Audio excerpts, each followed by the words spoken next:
할렐루야. 어저께 이어서 오늘 다시 로마서 4장 말씀으로 우리가 함께 은혜를 나누기를 원합니다. 오늘은 로마서 4장 17절부터 25절까지 말씀 되겠습니다. 자, 제가 먼저 17절, 18절 말씀을 중심으로 오늘 함께 은혜를 나누길 원하는데요. 제가 17절, 18절 한번 읽어보겠습니다. 기록된 바 내가 너를 많은 민족의 조상으로 세웠다 하심과 같으니 그가 믿은 바 하나님은 죽은 자를 살리시며 없는 것을 있는 것으로 부르시는 이시니라. 아브라함이 바랄 수 없는 중에 바라고 믿었으니 이는 내 후손이 이 같으리라 하신 말씀대로 많은 민족의 조상이 되게 하려 하심이라. 이렇게 말씀을 하시고 계신데요. 지난 시간에는 우리가 믿음을 통해서 의를 얻게 된다는 믿음의 의에 대해서 우리가 함께 말씀을 나눴고요. 그렇다면 오늘은 그 믿음, 내 믿음의 대상이 되시는 하나님은 어떤 하나님이시고, 그리고 또 믿음은 어떻게 믿어야 되는가, 믿음의 방법에 대해서 오늘 본문 말씀을 통해서 한번 살펴보도록 하겠습니다. 자, 먼저 믿음의 대상인 그 하나님은 어떤 하나님이신가, 이제 그 하나님에 대해서 우리가 한번 살펴보겠습니다. 본문에 잘 나와 있지요. 그 하나님은 죽은 자를 살리시는 하나님이십니다. 자, 내 안에 죽어 있는 것들, 그것을 살리시는 하나님이라는 거거든요. 자, 우리는 죽는다는 건 영적으로 죽을 수도 있고, 육적으로도 내 육체가 죽을 수도 있고, 그 다음에 심리적으로도 내가 죽을 수가 있습니다. 그 얘기는 뭐냐면, 우리 인간은 의식이 있죠. 그 다음에 마음 깊은 곳에 우리 무의식이 있는데, 내 심리에 어떤 충격적인 사건들을 경험하고 고통스러운 사건들, 아픔들을 경험하면 이게 너무너무 의식이 힘들기 때문에 무의식 안에 이렇게 숨겨놓습니다. 그래서 그 아픔과 고통을 느끼지 않고 마음속 깊은 곳에 묻어버리거든요. 죽여버린다는 얘기예요. 그렇게 될 때 그냥 우리가 무의식 안에 그 고통과 아픔이 있으면 그냥 묻은 채로, 죽어있는 채로 살아가면 되는데, 그것이 우리 인간 정신세계를 많이 괴롭힙니다. 내 마음을 굉장히 많이 괴롭히고 나의 삶을 많이 괴롭히거든요. 이렇게 해서 우리가 내가 만약에 슬픔이 너무 많이 그 무의식에 묻어진 채로 있으면은 우리가 요즘 많이 병에 걸리지요. 우울증 증상들이 나타나고요. 그 다음에 내가 누군가에게 화가 난 분노를 처리하지 못하고 내 마음에 묻어둔 채로, 내 마음에 그 분노를 죽인 채로 살아가면 삶의 활력이 떨어지죠. 무기력해져요. 그리고 또 이 분노가 불쑥불쑥 다른 곳을 향해서 그냥 폭발적으로 막 올라오거든요. 요즘 분노 조절 장애 때문에 우리 사회에서 많은 문제가 이루어지고 있는데, 그냥 표현해도 되는 정도의 분노가 아니라 폭발적으로, 파괴적으로 그 분노가 막 화산처럼 터져 나오는 거거든요. 그건 바로 그 사람 마음 깊은 곳에 죽어있던 분노가 막 폭발해서 나오는 거거든요. 그만큼 내 마음이 죽어 있으면은 우리의 삶을 너무 많이 괴롭혀요. 이게 바로 우리 성경에서 말한 갇힌 영혼이고 포로된 영혼이거든요. 이런 사람들을 향해서 우리 하나님은 어떻게 해주셔요? 내 안에 죽어있는 것을 살려주시는 하나님이라고 말씀해주고 있지 않습니까? 그 말은 내 안 깊은 곳에 죽어있는 슬픔과 아픔과 고통을 내가 감당하지 못해서 묻어두고 죽어뒀던 그것을 살리셔서, 그것을 어루만져 주시고 치료해 주셔서 해방을 주시는, 인간 해방을 허락해 주시는 그 하나님이란 그 얘기예요. 내 영혼이 자유롭게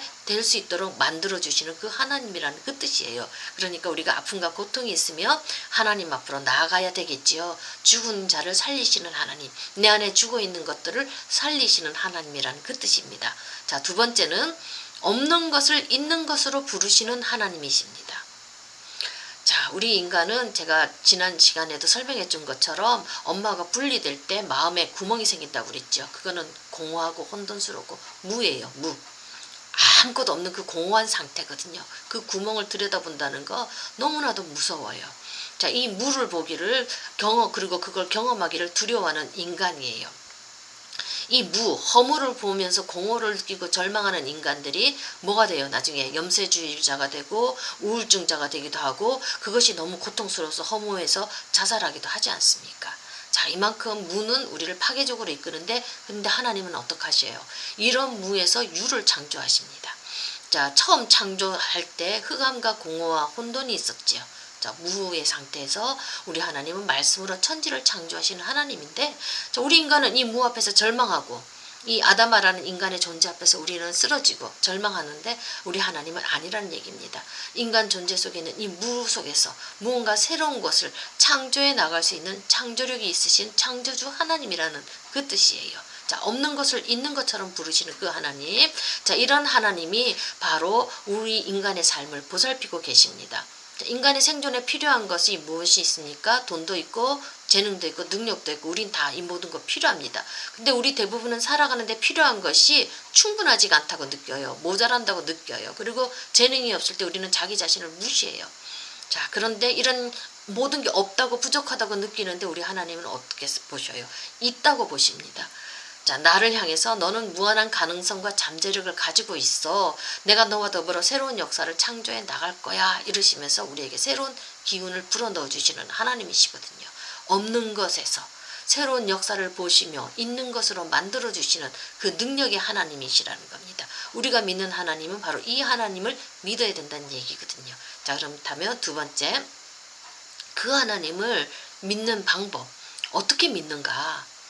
자, 여기서 첫 번째는요, 바랄 수 없는 중에 바라고 믿는 것입니다. 참 어렵고 힘들어요. 불가능해 보일 때, 그때도 바라고 믿는다는 겁니다. 자, 죽음 같을 때, 앞이 캄캄해도 어디로 갈지 모를 때, 예측할 수 없을 때 믿는다는 겁니다. 우리 인간은 예측이 불가능할 때, 내가 어디 가야 될지 모를 때, 내 진로가 어디로 가야 되는지 모를 때, 내가 어떤 길을 선택해야 될지 모를 때 정말로 불안해요. 아주 큰 불안을 느끼거든요. 이런 불안과 공포, 이 가운데서도 두려워도 우리는 하나님을 믿는다는 겁니다. 이 믿음의 싸움이 쉬운 것이 아닙니다. 이런 상태에서 캄캄할 때, 눈앞이 캄캄해도, 정말 바랄 수가 없을 때도 바라보고 믿고, 불가능해 보일 때도 믿고, 알지 못할 때도 믿고, 이 혼돈스러움 속에서, 그래도 이 불안과 공포 속에서도 내가 하나님이 이루어 주실 것을 믿는다는 이 믿음을 가진다는 것, 이 믿음을 지킨다는 것, 정말로 보통 힘이 드는 거 아닙니다. 그러나 하나님이 우리에게 믿음을 부어주실 때는 기가 막히게 또 믿어져요. 바랄 수 없는 상황에서도, 절망적인 그 상황 속에서도, 눈앞이 캄캄해도 어떻게 선택해야 될지 모르는 그 상황 속에서도 될 거라고, 이루어질 거라고, 하나님이 도와주실 거라는 이 믿음을 가지고 우리가 그 어려움을 뚫고 나가는 거거든요. 자, 이렇게 하시면서 우리는 하나님은 우리의 믿음을 연단시키는 거거든요.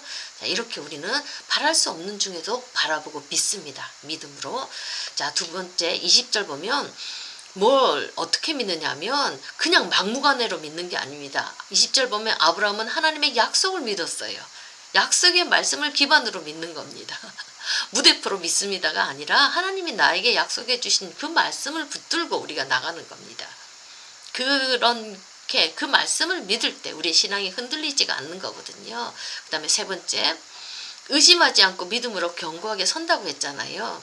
자, 의심하지 않고 믿음으로 견고하게 서는데 이건 결론적인 거고요. 그 중간에는 우리는 의심과 싸웁니다. 끊임없이 우리는 의심하거든요. 끊임없이 우리 속에서 의심의 싹이 올라오거든요. 안 될 것 같고, 하나님이 안 도와주실 것 같고, 실패할 것 같고, 무섭고, 계속 내 마음속에서는 이게 될까? 이게 맞을까? 저게 맞을까? 내 마음에 의심의 싹이 막 올라오거든요. 근데 그러면서도 마음 한구석에는 하나님이 주신 약속의 말씀을 믿는 믿음은 또 있어요. 그럼 이 두 개가 같이 올라올 때 우리는 이 두 가지의 싸움 중에서 내가 믿음을 선택하게끔 만듭니다. 하나님은. 그래서 이 어려운 의심과 싸우면서도 내가 믿음을 선택할 때 나의 믿음이 견고해지고 세워지는 거거든요. 그 다음에 이런 모든 거, 내가 바랄 수 없는 중에 하나님을 바라보고, 그 다음에 또 하나님의 약속의 말씀을 믿고, 그 다음에 그 약속의 말씀을 붙들면서 내가 의심과 싸우면서 결국은 그 믿음을 굳건하게 붙들 때 나의 믿음이 굳세게 세워지는 거거든요. 이게 바로 믿음으로 사는 삶인데, 내가 이렇게 눈에 보이는 것을 따라 살아가는 것이 아니라 우리 하나님을 향한 그 믿음을 가지고 내가 살 때 이런 사람을 통해서 하나님께서 영광을 받으신다고 본문 말씀에서 말씀해 주고 계시거든요. 자, 우리 성도님들, 믿음으로 산다는 것, 이 세상에 믿음으로 산다는 것 정말로 어렵습니다. 하나님의 도우심이 아니고는 우리가 믿음을 지키면서 사는 것이 정말로 어렵습니다. 지난 시간에 말씀했던 것처럼 우리 이 세상에서 사는 것은 노력하면서 애쓰면서 내 힘으로 살 수 있도록 막 강요하는 세상이거든요. 그 속에서 아니야, 하나님이 도와주실 거야, 하나님의 방법이 있을 거야, 하나님이 길을 열어주실 거야, 하나님을 의지하면서 믿으면서 한 길 한 길 헤쳐나간다는 것은 정말로 힘들지만, 그러나 그렇게 살아갈 때 세상의 방법으로 사는 것이 아니라 하나님을 하나님을 믿고 살아갈 때 그런 삶의 모습을 통해서 우리 하나님이 영광을 받으신다고 했습니다. 자, 나의 믿음의 대상이신 하나님이 어떤 하나님이신가? 그 하나님을 향한 그 믿음, 그 하나님이 어떤 하나님이라는 것을 내가 정확하게 알고 있을 때 내가 어떠한 어려움 속에 있을지라도 굳건하게 믿음을 지키면서 살아갈 수 있다고 믿습니다. 자, 내 하나님이 어떤 분인가 오늘 본문 말씀을 통해서 우리 함께 은혜를 나눴고요. 오늘 말씀 들어주셔서 정말 감사합니다.